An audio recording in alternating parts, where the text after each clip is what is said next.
Hello दोस्तों, आप सभी का स्वागत है आपके इस YouTube चैनल हिंदी की बिंदी में। यहाँ आपको हिंदी साहित्य से जुड़े विषयों की तैयारी कराई जाएगी। तो अभी जो हम ले रहे हैं वह है हिंदी उपन्यास, जो नेट के नवीनतम पाठ्यक्रम इकाई 6 है। तो इसके पिछले वीडियो में जो पार्ट फर्स्ट है वीडियो, इसमें मैंने आपको हिंदी साहित्य के पहले उपन्यास देवरानी जेठानी की कहानी का चर्चा किया था। तो लिंक मैंने आपको डिस्क्रिप्शन बॉक्स में दे दिया है, तो आप चाहे तो वहाँ जाके उसको देख सकते हैं। तो उसके अंतर्गत मैंने आपको लेखक परिचय दिया था, यानी पंडित गौरी दत्त जी के बारे में बताया था। उपन्यास देवरानी जेठानी की कहानी के पात्रों का भी विवरण दिया था और उपन्यास के कथानक का भी चर्चा किया था। परंतु आज जो हम चर्चा कर रहे हैं, यानी इसके दूसरे पार्ट में मैं जो बताने जा रही हूँ वह है उपन्यास का सारांश। यानी मैं उपन्यास के अंदर जो कहानी है उसको मैं बहुत ही आसान शब्दों में आप सबको बताने जा रही हूँ, और इसके साथ ही मैं आपको इसके कुछ प्रश्न उत्तरों के बारे में भी जानकारी दूंगी। तो इस पर जो प्रश्न उत्तर हैं वह या तो पिछले वर्षों में आ चुके हैं, या फिर जो मुझे ज़रूरी लगे कि इस टाइप से भी परीक्षा में पूछे जा सकते हैं, मैंने उनको बताने का यहाँ प्रयास किया है। तो अब आइए हम आपको उपन्यास की कहानी बताते हैं। तो यह उपन्यास जो हमारा देवरानी जेठानी की कहानी, यह उपन्यास पंडित गौरी दत्त जी के द्वारा लिखा गया है। यह सन 1870 ईस्वी में लिखा गया था। इसे गोपाल राय जी ने हिंदी का पहला उपन्यास माना है। तो इस उपन्यास में जो मुख्य पात्र है वह है सर्वसुखलाल बनिया। वह मेरठ में था। तो मेरठ में सर्वसुखलाल नाम का अग्रवाल बनिया था। उसके माता पिता की मृत्यु हैजे के कारण हो गई थी। तब वह केवल 5 वर्ष का ही था। तो उसे उसके चाचा ने पाला पोसा। तो पहले जो था वह गलियों में कुकड़ियाँ बेचता था। फिर धीरे धीरे उसने परचून की दुकान खोल ली। फिर उसने बड़े आड़त की दुकान भी कर ली। उसे अपना विवाह भी स्वयं ही करना पड़ा था। इसके बाद उसके 2 बेटी पार्वती और सुखदेई हुई, और 2 बेटे दौलत राम और छोटे लाल हुए। छोटे छोटे सब बोलने लग गए, तो इस कारण उसका नाम छोटे ही पड़ गया था। तो उसने अपनी बड़ी बेटी यानी पार्वती, उसकी शादी उसने दिल्ली में की, और छोटी बेटी सुखदेई की मंगनी उसने बंशीधर कबाड़ी के यहाँ हापुड़ में कर दी। फिर जो बड़ा बेटा था वह अपने पिता के साथ दुकान जाने लगा, और छोटा बेटा जो था वह मदरसे में अंग्रेजी पढ़ने लग गया। और जो सुखदेई छोटी बेटी होती है वह मिश्रानी के यहाँ नागरी पढ़ने लगती है। तो यहाँ पंडित गौरी दत्त जी ने नागरी पढ़ने पे भी जोर दिया है, और इसी कारण उन्होंने सुखदेई को नागरी पढ़ते हुए दिखाया है। उसके बाद जब उनके बेटे थोड़े बड़े हो जाते हैं तो वह दोनों बेटों का भी विवाह कर देते हैं। तो उसकी जो बड़ी बहू होती है दौलत राम की पत्नी, वह अनपढ़ होती है और गरीब परिवार से होती है, जबकि छोटी बहू जो होती है वह पढ़ी लिखी होती है, समझदार होती है, वह अमीर घर से होती है। तो जो जेठानी होती है यानी बड़ी बहू होती है, उसको कोई भी काम ढंग से नहीं आता है। जैसे कि अगर वह दाल बनाती है तो उसमें वह बहुत सारा पानी डाल देती है, सब्जी बनाती है तो उसमें नमक कम डाल देती है, रोटी बनाती है तो रोटी कच्ची बना देती है या फिर उसको जला ही देती है। तो वह कोई भी काम ढंग से नहीं करती है। इसके विपरीत जो देवरानी होती है वह सब काम सही से कर लेती है, और इस कारण जो देवरानी को ही दोनों टाइम जो है वो खाना बनाना पड़ता है, क्योंकि जेठानी तो ढंग से करती नहीं रहती है, तो छोटी को ही सब काम करना पड़ता है। छोटी बहू को, देवरानी को सब काम ढंग से भी आता है, उसको सिलाई कढ़ाई भी आता है। और इस कारण जो है सब जगह मोहल्ले में सब जगह उसकी तारीफ होने लगती है, जिस कारण जेठानी जो है वो देवरानी से ईर्ष्या करने लगती है, वह उससे जलने लगती है। ननद और देवरानी में भी प्रेम रहता है, यानी सुखदेई और छोटी बहू में भी बहुत प्रेम रहता है।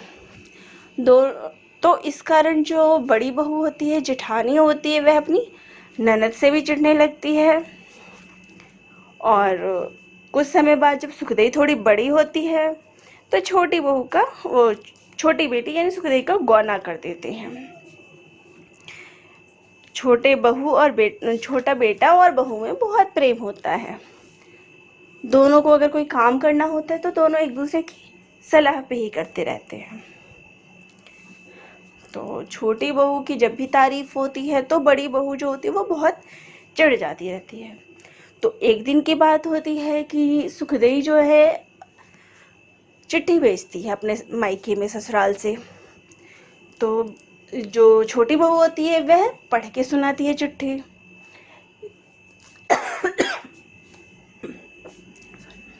और उसके बाद जैसी वह चिट्ठी पढ़ती है और उसका जवाब भी लिख के भेजती है, तो फिर उसकी तारीफ होती है कि छोटी बहू ने मतलब पढ़ के सुनाया, तो फिर उसकी तारीफ हुई। तो बड़ी बहू जो होती है फिर बहुत जल जाती है इस बात से कि छोटी बहू की तारीफ हो गई।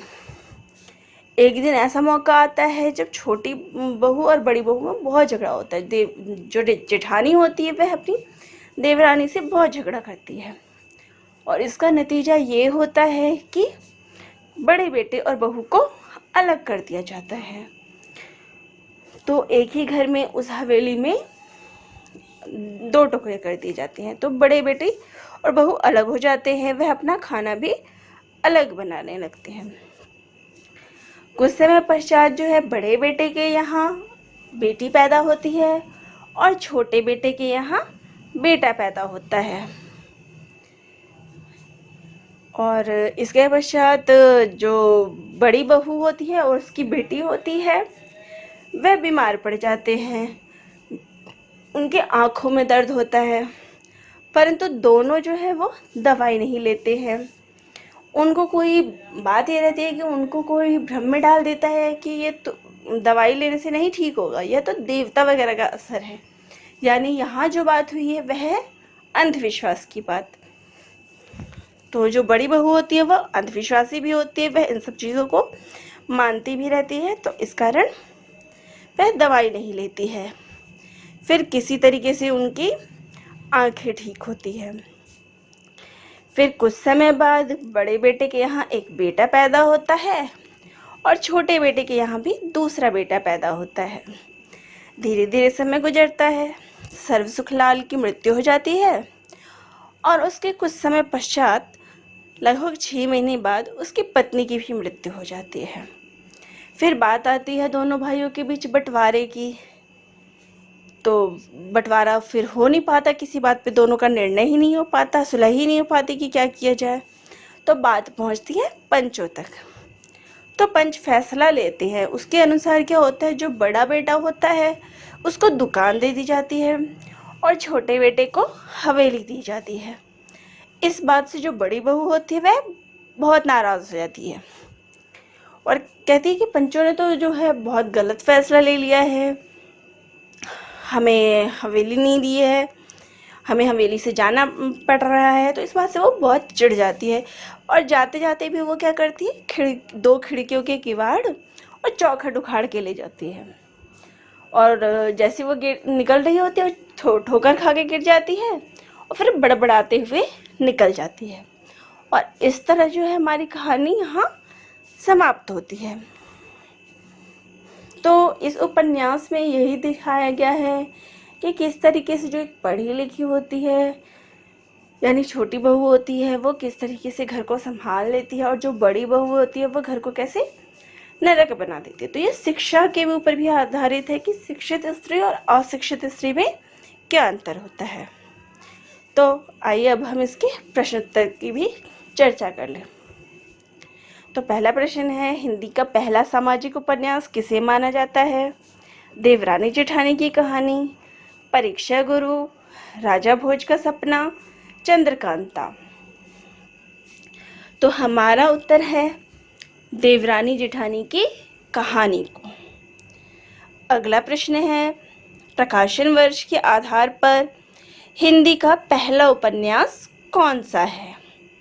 परीक्षा गुरु, भाग्यवती, देवरानी जेठानी की कहानी, वामा शिक्षक। तो हमारा उत्तर है देवरानी जेठानी की कहानी। अगला प्रश्न है, 19वीं शताब्दी के मध्यवर्गीय बनिया समाज के जीवन का यथार्थ चित्रण किस उपन्यास में किया गया है?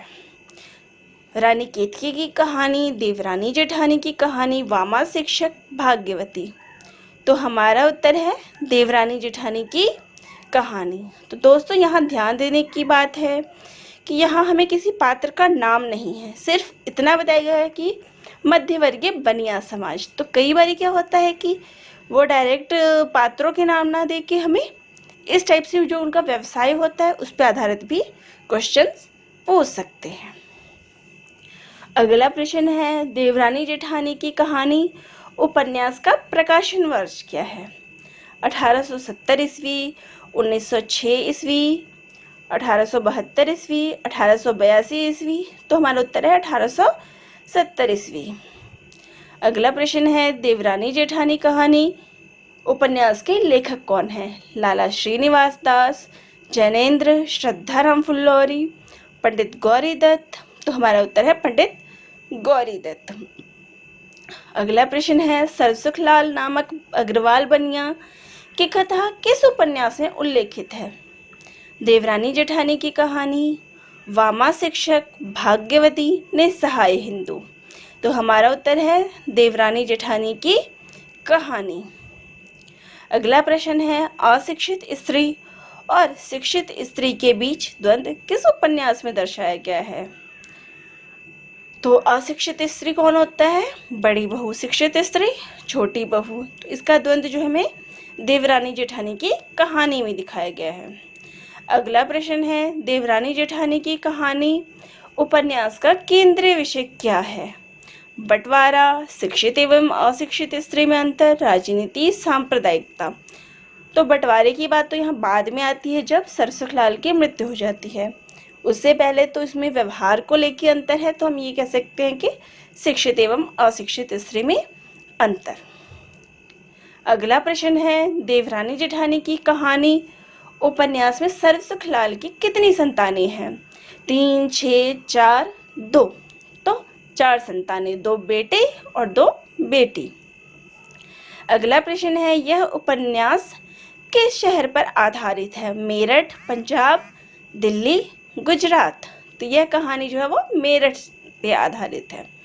मेरठ का अग्रवाल बनिया। उपन्यास में पढ़ा लिखा हुआ समझदार पात्र कौन है? दौलत राम बड़ी बहू, सरसुखलाल व उसकी पत्नी, नन्हे मोहन, छोटे लाल बड़ी बहू। तो उपन्यास में पढ़ा लिखा कौन होता है? छोटी बहू और छोटे लाल। तो अगला प्रश्न है, उपन्यास में अनपढ़ और ईर्ष्यालु पात्र कौन है? छोटी बहू, सरसुखलाल, बड़ी बहू, दौलत राम। तो अनपढ़ और ईर्ष्यालु कौन होता है जिसकी वजह से सारे झगड़े होते हैं घर में? बड़ी बहू। अगला प्रश्न है, पंडित गौरी दत्त किसके समर्थक थे? नागरी, अंग्रेजी, उर्दू, फारसी। तो हमारा उत्तर है नागरी। पंडित गौरी दत्त जो है वो नागरी के समर्थक थे। उन्होंने अपने उपन्यास में भी नागरी पढ़ने पर जोर दिया है। इसके अलावा वो नागरी प्रचारणी सभा मेरठ के संस्थापक थे, तो वो नागरी के समर्थक थे। तो दोस्तों, आपको मेरा वीडियो कैसा लगा? अगर आपको मेरा वीडियो अच्छा लगा हो तो प्लीज़ मेरे चैनल को लाइक, शेयर, कमेंट और सब्सक्राइब ज़रूर करिएगा। धन्यवाद।